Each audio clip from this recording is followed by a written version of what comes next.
What is going on, you guys? Welcome to today's video. We're actually about to hop in the good old trusty wagon here, head over to Marvin's shop. Hopefully doesn't shut off on us and it runs smooth, but we'll see.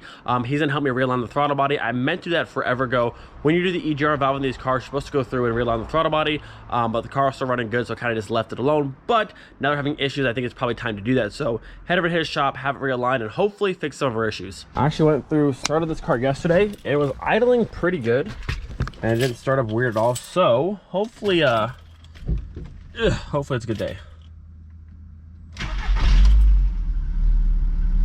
Promising.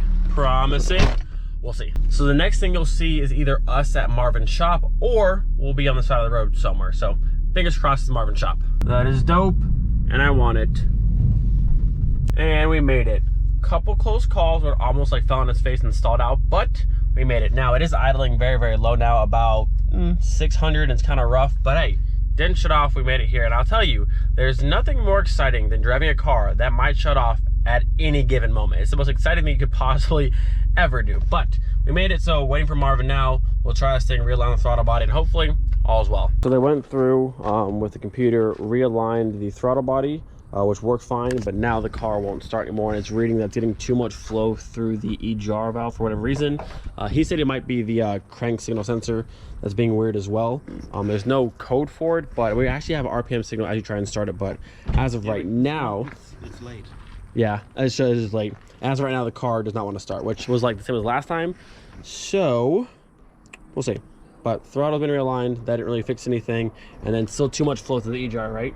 For whatever reason. Okay, and then obviously the two codes for the O2 sensors, but we'll have to see about this crank signal sensor and see if we can't get that swapped out, and maybe that'll fix the entire issue, which would make sense. Which crank goes out, it just cuts, the car won't start, but I don't have one at the current moment. So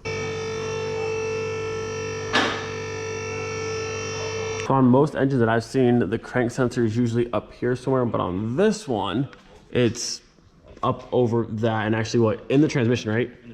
In the transmission. So the best way to do it is pull the trans off to swap it, which I don't know if I feel like doing all that. Like I said, this car owes me nothing at this point. It might be end of the road. Take my parts off and call it a day. I mean, it's not too much to pull the trans off, but like to have to pull the trans off to do a sensor is wild to me, and why they put it back there. I mean, I don't know if it's easier, but I still got to pull the whole trans to do one sensor, which is crazy. I don't know, we'll see. Old reliable, and they put it in the trans. Why would you ever do that? Yeah, it's like up over the axle and like back that way through a little like peephole you can look through. It's like over there. I'd show you, but I can't. Okay, well, we'll see what we're gonna do with this thing. Kaputt. So, bad throttle body? Yep. Okay. Hey, that's better than a bad crank position sensor, because pull the trans off, I was about to just say, goodbye, car. Yeah. So we plugged this one in, and he held it open on this one, like wide open. This one's not open. When he presses the gas pedal, there was nothing. But no code for that? Were you not getting a code for that at all? Or? No. Interesting. No, whole lot of no codes, Volkswagen. Das wird natürlich jetzt lustig.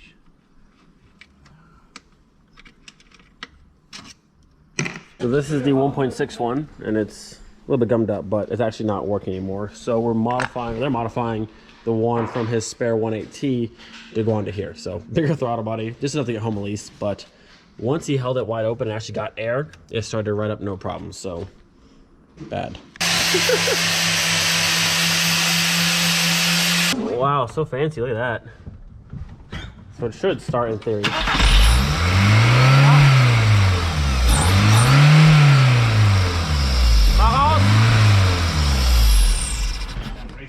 It's got a turbo on it, that whistle. So there's still an open port off there, so the vacuum leak, but it turns right on. So yeah, that thing was absolute junk. Shiny parts for this thing. Look at that. We now have a fancy modified 1.8t throttle body on the 1.6. Marvin's gonna go through and adapt this one to the car. Can I leave that one on there, or should I get a 1.6 one to put back on it?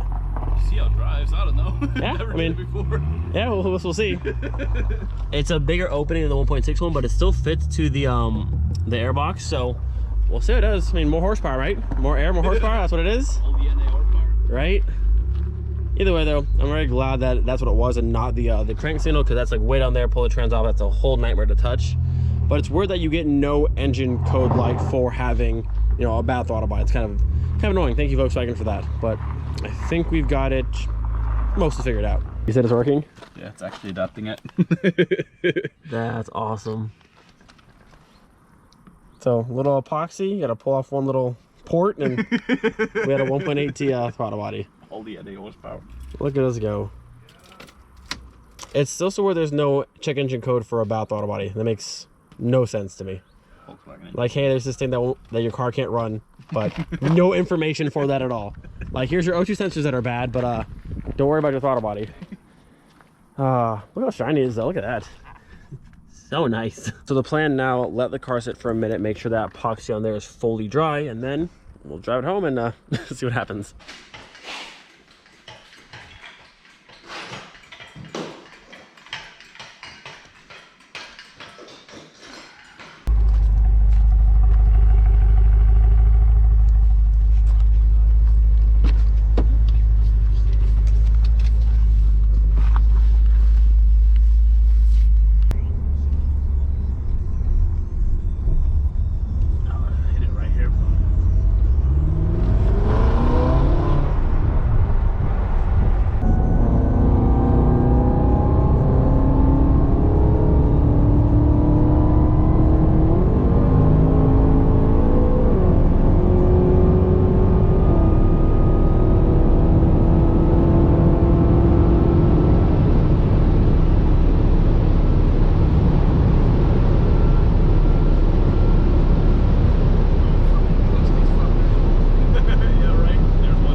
All right, my friends, it is time for us to drive home and hopefully have no issues. I moved the car from there to here earlier and it actually felt really nice.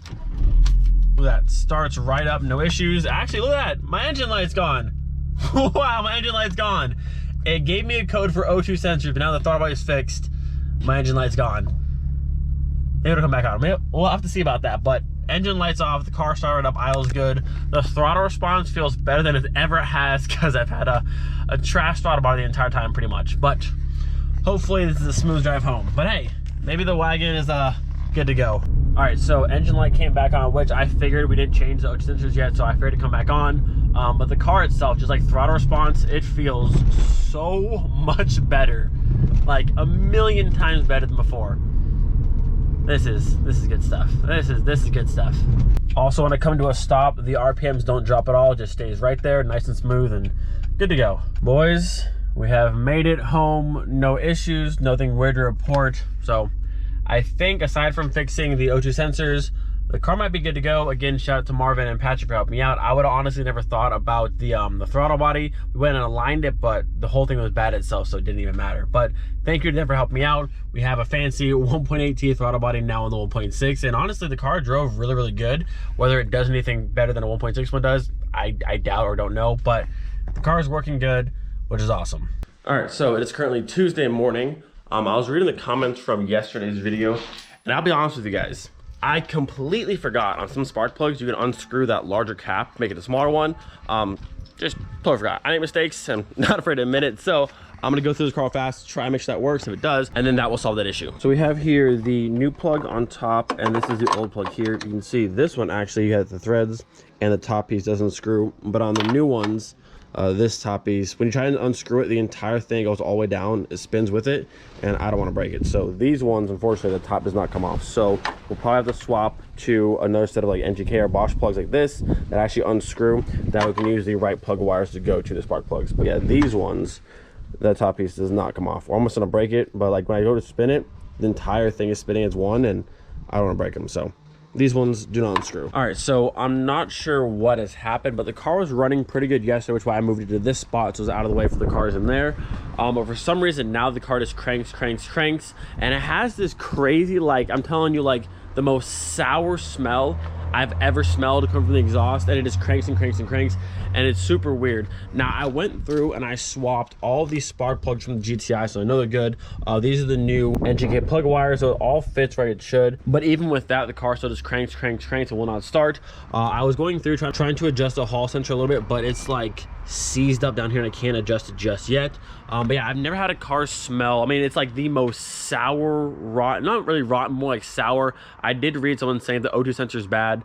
You can unplug it and try it that way. I unplugged it and it still just cranks. I'm not sure if we're getting spark, I'm not sure if we're getting fuel, but we're gonna start checking now. And also I want to compression test this car and see where it's at.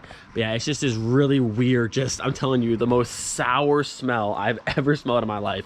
So we have some more digging to do and see what's going on with this car, and then hopefully get it running right. I'm not sure what I filmed last, but it's been a few hours. I had to go run some errands, but we're back now. I let some like liquid wrench sit around this. This thing is still locked up, can't budge it, like doesn't move. So that is what it is for right now. But I pulled the plugs back out. These are the plugs out of the GTI, and it's kind of dry now, but each one of them was covered in oil. And now if you look down there, it's kind of hard to see, but there's oil. I can see oil on top of each one of the pistons, which wasn't there before. So I think we have a bit more going on here than we originally thought. So at this point, before we go any further with this engine, I want to go through and do a compression test and see just where we're at, and then I want to do a leak down test after that, which I don't have the tools for the leak down test, but I have some friends who do. We can get that knocked out and just see whether it's the piston rings, we're losing compression there and the oil's coming through, or it's leaky intake valves or leaky exhaust valves. But we have a bit more going on with the engine than we originally thought.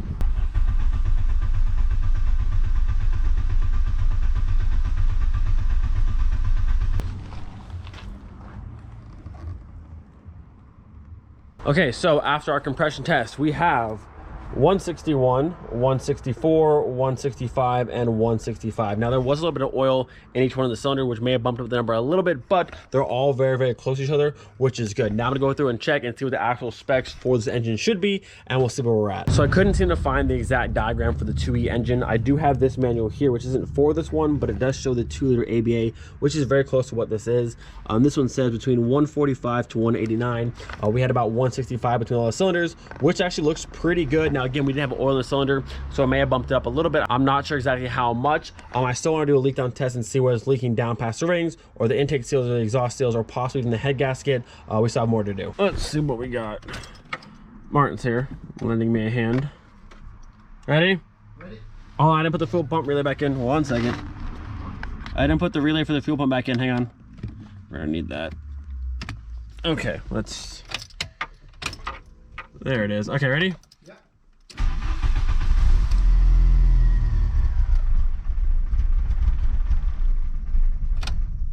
And dead. Yeah. You sprayed a brake cleaner in the intake, right? Yeah. Okay.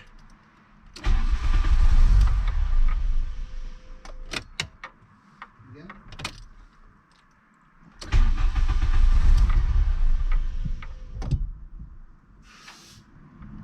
Start.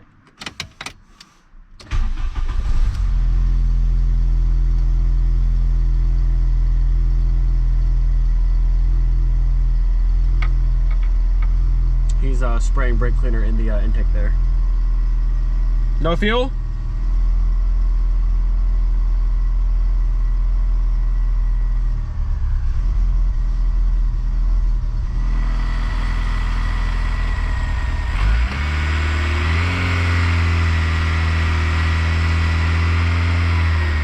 Oh, hang on, hold on, sorry. This might be my bad. When I was compression testing it, I also unplugged this one here. So sorry. Oh, okay. So sorry. Hold on. That's for the fuel rail there. Okay, that's plugged back in. Sorry. So sorry about that. Let's try it again. Hold on. That was my bad. Okay.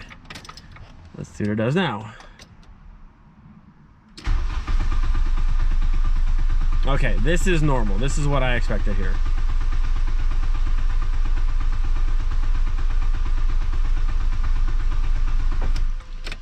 Actually, I'm not gonna lie, it ran way better with the rail unplugged. It actually started. Now that it plugged back in and actually should be working, it's nothing. Did you check the fuses? The fuel pump relay works. I didn't pull the fuses yet now. All right, so next step, we're gonna go through. We already pulled one of the plugs out. We have spark, that's good. It ran better spraying brake cleaner in and having the rail unplugged than having this plugged in and also spraying cleaner. We're gonna go ahead and pull the fuel line off and make sure we're getting fuel from the tank to the front, or possibly have some stuck injectors maybe. All right, checking for fuel. Yeah, it comes. You got fuel? Yeah. All right, so we have fuel from there. We don't know how much pressure we have, but we got a leak in your... I gave you a leaky cup? Yeah. So sorry. But so we have fuel from the back to the front. Now, how much pressure we have, I don't quite know, but we have fuel getting to at least the rail. So next will be what, injectors? All right, so at this point, we know we have spark, we know we have compression, we have fuel at least to the rail. We just learned that whenever I have the rail here unplugged, it'll start off the brake cleaner, no problem.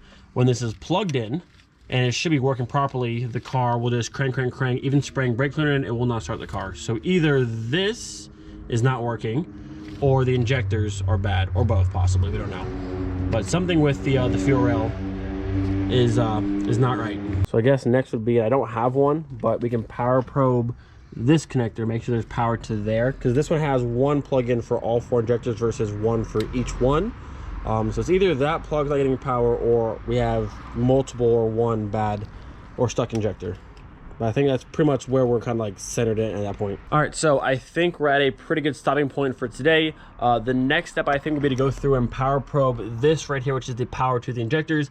Make sure there's power getting to this, and if there is, then we know the injectors are our issue, and we can go ahead and order a new one of those. And I'm not sure if it's individual injectors or it's the entire rail as one unit. We'll have to see on that. Also, I have to get a leak down test and see while we're smoking at the back, whether it's the piston rings, the head gasket, or the seals on top, or possibly a combination of all three. We're not quite sure just yet. But good progress today. Again, thank you to Martin for coming over, lending me a hand. I can't spray stuff in the intake and also start the car at the same time. So huge thank you to him. And I think we're making progress today. Now, the original plan for today, I want to go through and do the brakes on this car, but clearly the Corrado had other plans. Like I said, we've got spark, we've got compression, we have fuel to right there. So our issue is either here or here. So hopefully it's not too hard to fix. Now, I do want to say real fast, most of you guys watching today's video are seeing all this for the first time, but everything with that car, everything with this car has already been seen and talked about over on Patreon. So if you're somebody who wants to get a sneak peek and see what's happening in the videos before they actually come out, that's the best way to do it, and the link is down below. But with that, gonna end the video here. Hope you guys enjoyed. Do not forget to be thankful for every single day. We'll see you guys next time.